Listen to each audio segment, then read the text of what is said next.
এখন পর্যন্ত কিন্তু বাংলাদেশে কোনো সংস্কার হয় নাই, কোনোটাই হয় নাই, আমাদের এখানে তো আমাদের কিছুই হয় নাই। কাদের সিদ্দিকীর জনতা পার্টিকে ডাকলেন না কেন? মুক্তিযুদ্ধের কথা বলা হলেই তাকে বলা হচ্ছে আওয়ামী লীগের দোসর। মুক্তিযুদ্ধ কি আওয়ামী লীগের পৈতৃক সম্পত্তি নাকি? মুক্তিযুদ্ধের চেতনার সাথে যে তার কোনো সম্পর্ক ছিল না, সেটাই উনি এস্টাবলিশ করছেন 16 বছরে। এই জাতীয় ঐক্যমত্য তখন হইতো যদি এখানে আওয়ামী লীগকে আপনি ডাকতেন। 69 এবং 71-এ তো এই ফ্যাসিস্টরা খুব ভুল করেছিল। যে সংবিধানটার কথা আমরা বারবার বলি, ওটার ভিত্তিতে অন্তর্বর্তীকালীন সরকারের কথা আছে। আমাদের কোন রাজনৈতিক দলের হাতে রক্ত নেই? এনসিপি পার্টি যারা লিডার আছেন ভাই, এদের চাল চলন জীবনযাপন দেখেন, আপনাদের এখানেও আসে অনেক এনসিপি লিডার, দেখেন তো কি গাড়ি নিয়ে আসে, হেলিকপ্টার আরো আছে, সকলকে বিভিন্ন জায়গায় যেতে হবে। হয়তো দিল্লি সকলের জন্য উন্মুক্ত নয়। আওয়ামী লীগের হাতে কিন্তু মুক্তিযুদ্ধ নিরাপদ ছিল না, থাকলে এই পরিস্থিতি হয় না। কোন টিচার থাকবে কোন টিচার থাকবে না এটা ডাকসুর ভিপি নির্ধারণ করবে। শেখ হাসিনা যেভাবে পালিয়ে যেতে হয়েছে, এর চাইতে বড় ফাঁসি তো আর তার হয় না। আমেরিকান পলিটিক্যাল সায়েন্টিস্ট এসে নিয়ে আমাদের সমস্ত পলিটিক্যাল পার্টিগুলিকে রিমান্ডে নিয়ে প্রতিদিন আলাপ করে। জানে না 71-এ কি করেছে জামাত? সবকিছুই জানে। কোনো হিন্দু এই গত 15 মাসে চাকরি পায়নি।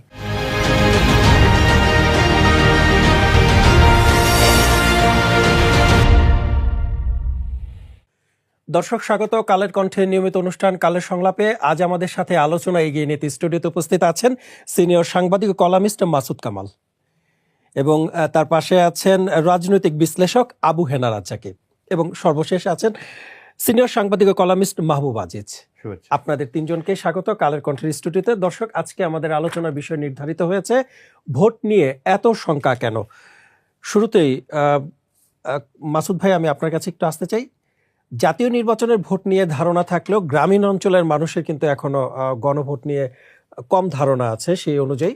কিন্তু প্রশ্ন উঠছে যে প্রথমবারের মতো এমন অভিজ্ঞতা অর্জন করতে যাচ্ছে নির্বাচন কমিশন। এখন এই অভিজ্ঞতা যে অর্জন করতে যাচ্ছে এবং এত চ্যালেঞ্জ নিচ্ছে, শেষ পর্যন্ত চ্যালেঞ্জ টিকে থাকতে পারবে তো কমিশন? পারবে কিনা এটা আসলে বলা কঠিন। মানে তারা কি করবে, তাদের কতটুকু দক্ষতা আছে, কতটুকু আত্মবিশ্বাস আছে, কতটুকু মেরুদণ্ড আছে, এগুলি সবই তো আসলে কোনোটাই তো পরীক্ষা হয় নাই। এই সাধারণত আমরা দেখি না যে এসএসসি পরীক্ষার আগে একটা প্রি টেস্ট হয়, একটা টেস্ট হয়, তারপরে ফাইনাল পরীক্ষায় যে অবতীর্ণ হই। এটা কী কারণে করে? যে একটা এক্সপিরিয়েন্স, যেন আমি পারবো এরকম একটা। তো এদের কোনো প্রি টেস্ট হয় নাই, সরাসরি তারা ফাইনালে যাচ্ছে, এবং এমন একটা ফাইনালে যারা যাচ্ছে যেটা নাকি আগের কোনো ফাইনাল এত কঠিন হয় নাই। বাংলাদেশের ইতিহাসে এর আগে কখনো এরকম দুটো গুরুত্বপূর্ণ নির্বাচন একই দিনে হয় নাই, এবার হতে যাচ্ছে। তো তাহলে কি এই নির্বাচন দুটো আলাদা হওয়া উচিত ছিল? প্রশ্ন কিন্তু অনেকগুলো, যে আপনি কি গণভোট আলাদা করতে পারতেন? আলাদা করলে কি ভালো কিছু হতো? অথবা আরেকটা জরুরি প্রশ্ন, যে গণভোটটা করার কি আদৌ কোনো দরকার ছিল?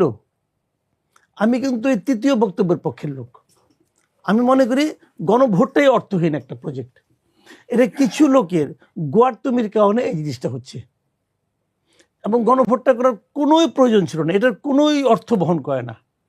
এবং তারপরেও এই গণভোটটাকে আমাদের সরকার নিজেদের অনভিজ্ঞতার কারণে হোক, অথবা এটাকে কি বলবো, তাদের খারাপ নিয়তের কারণে হোক, কোনটা আমি বলতে পারবো না, তারা এই গণভোটটাকে জটিলতম করে তুলছে। এখানে 4টা প্রশ্ন রাখছে। এই 4টা প্রশ্নের কোনোদিন হা নাতে জবাব হয় না, সিম্পল হয় না।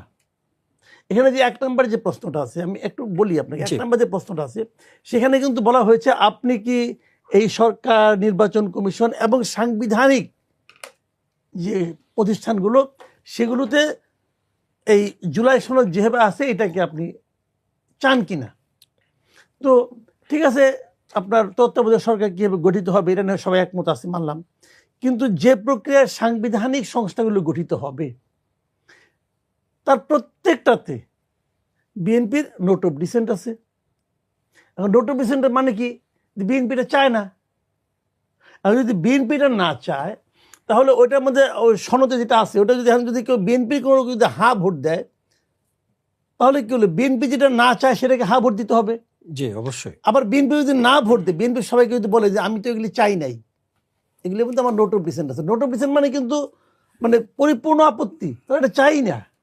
এবং না চাওয়াটা আমি মনে করি লজিক্যাল। যেমন উদাহরণ দিয়ে বলি আপনাকে, ওখানে সাংবিধানিক প্রতিষ্ঠানগুলি কী কী আছে, যেমন পিএসসি, অডিটর জেনারেল, তারপরে আপনার দুদক, তারপরে আপনার মানে বিভিন্ন এই যেগুলো আমি বললাম আর কি, এরকম এরকম 5-6টা আছে। এই প্রত্যেকটাতে 7 জনের একটা কমিটি বানানো হয়েছে যারা নাকি এই সাংবিধানিক প্রতিষ্ঠানগুলো নিয়োগ করবে। এই 7 জনের কমিটিতে কোনোটাতেই সরকারি দলের কোনো সংখ্যাগরিষ্ঠতা নাই। আচ্ছা, কোনোটাতে এমন আছে যেমন দুদকে 2 জন হলো সরকারি দলের, আর বাদ বাকি 5 জনই হলো হয় বিরোধী দল না হলে দল নিরপেক্ষ। পিএসসিতে 3 জন সরকারি দলের, 4 জন বিরোধী দলের। এখন অবস্থাটা এমন দাঁড়াইছে, আমি যদি মানে আপনাকে একটা এক্সাম্পল দিয়ে বুঝাই, যে একটা দৌড় প্রতিযোগিতা হবে, যে ফার্স্ট হবে তাকে দেওয়া হবে রৌপ্য পদক, আর যে সেকেন্ড হবে তাকে দেওয়া হবে স্বর্ণ পদক। হইল, এখন আপনি যদি বিরোধী দল হন তাহলে এই সমস্ত সাংবিধানিক প্রতিষ্ঠানগুলো বিরোধী দলের ইচ্ছা অনুযায়ী হবে। তো এই ক্ষেত্রে যদি বিএনপি নোট অফ ডিসেন্ট দেয়, তো বিএনপির আপনি খুব গালাগালি করতে পারবেন।